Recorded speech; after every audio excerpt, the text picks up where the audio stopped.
Bonjour à tous, j'espère que vous allez bien. Nous allons dans cette vidéo parler d'économie. En bref, sur l'analyse bourse. Total au 30 janvier 2020 dernier, valait 45 euros.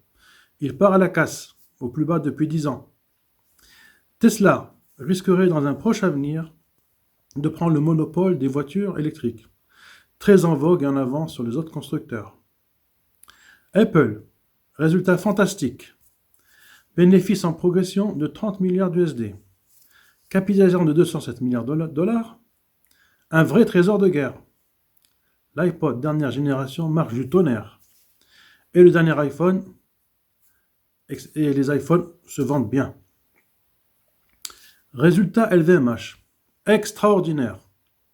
En parlant de Microsoft, dont le chiffre d'affaires a fait plus de 25% en 2019, la valeur de l'action a baissé car les analystes sont déçus. Ils attendaient un résultat de plus de 30%. Par rapport à la contamination du coronavirus, partie de la ville de Wuhan en Chine, si sa progression continue, il y aura forcément un impact sur l'économie d'ici 3 à 4 mois. Le 30 janvier, une réunion de l'OMS a été faite. On déclare urgence mondiale. Une semaine auparavant, l'OMS déclarait que la contamination était importante, mais pas de mesures exceptionnelles prises à l'international. Mais le dirigeant avait dit, ça n'empêche de réviser.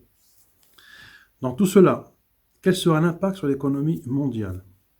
La Chine, pratiquement à l'arrêt avec les fêtes chinoises et le coronavirus jusqu'à début février 2020, on ne sait pas où on va.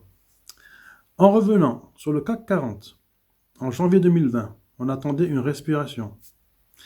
Et c'est en fin de compte la propagation, la contamination du coronavirus qui a été en quelque sorte l'élément déclencheur.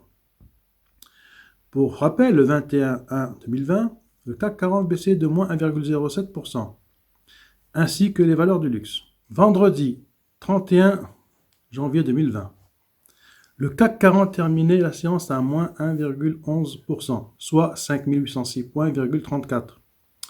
En analysant le point de support, 5850, 5860 points, soit ça lâche, soit ça reprend.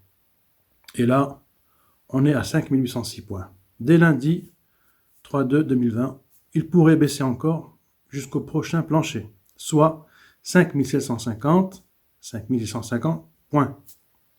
Nous rappelons que 30% de la pondération du CAC 40 se fait sur les valeurs du luxe. En 2019, il fallait donc, par exemple, malgré la progression du CAC 40, ne pas rentrer dans le marché et attendre, notamment par exemple en septembre. Alors, je ne vous dis pas pour ceux qui sont rentrés en janvier 2020. Ils se sont fait en quelque sorte pigeonner et dire que les analystes disaient « Achetez, oh oui, ça marche, il faut y aller ». Au niveau fiscal, tu as un resserrement fiscal, dixit, la taxe de bourse. Quand tu fais du trading, tu dois déclarer la taxe et la payer en France ou en Belgique, par exemple. En France, il faut le savoir, quand tu achètes et vends dans la journée, tu n'as pas de taxe de bourse à payer. L'indice de santé ou taux d'inflation en Belgique est de 1,87% l'an. Pour rappel, tout l'argent en cash qu'on laisse en banque a un rendement de 0,11%, donc calcule ce que tu perds sur ton capital consommable. 0,11 moins 1,87 égale moins 1,76% dans les dents.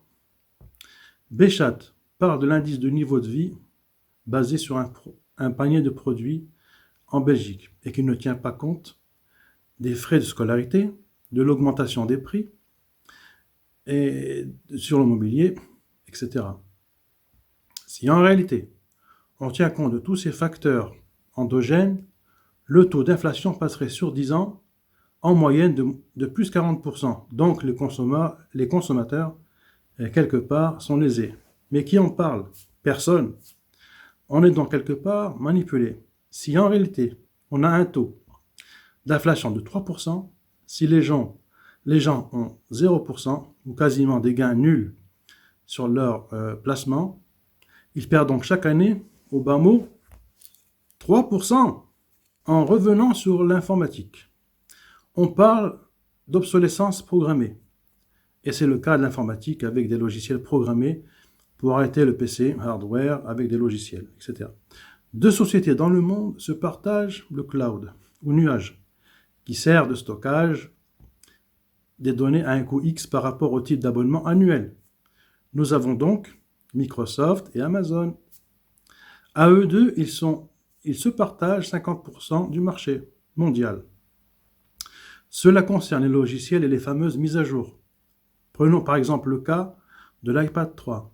Il n'est plus ou presque compatible avec les nouveaux logiciels. Par exemple, tu ne peux plus regarder les émissions de TV que tu regardais auparavant. C'est franchement de l'abus pour t'obliger à en acheter un neuf, dernier modèle. Un scandale. Nous avons aussi, pour autre exemple, des logiciels pour le PC. La licence Windows 10, par exemple, passe par le cloud. Mais qui dit cloud nécessite des installations énergivores et qui chauffent. Donc, pour ce faire, on construit dans les pays scandinaves, qui sont bien sûr des pays froids, des bâtiments pour abriter ces ordinateurs hyper puissants qui chauffent beaucoup. Donc, on aura besoin de moins d'énergie pour refroidir ces bâtiments. D'autre part, en France, à l'ENA, École nationale d'administration, les professeurs constatent que les étudiants ont peu de connaissances en économie, macroéconomie et géopolitique. De grosses têtes qui sont dans leur monde et qui en réalité ne voient pas le vrai monde. Ceci est inquiétant pour les futurs cadres de l'administration française. Réveillez-vous! Nous voici déjà à la fin de cette vidéo. Je vous remercie de m'avoir suivi. Je vous souhaite le meilleur, je vous souhaite une bonne continuation et à très bientôt. Au revoir.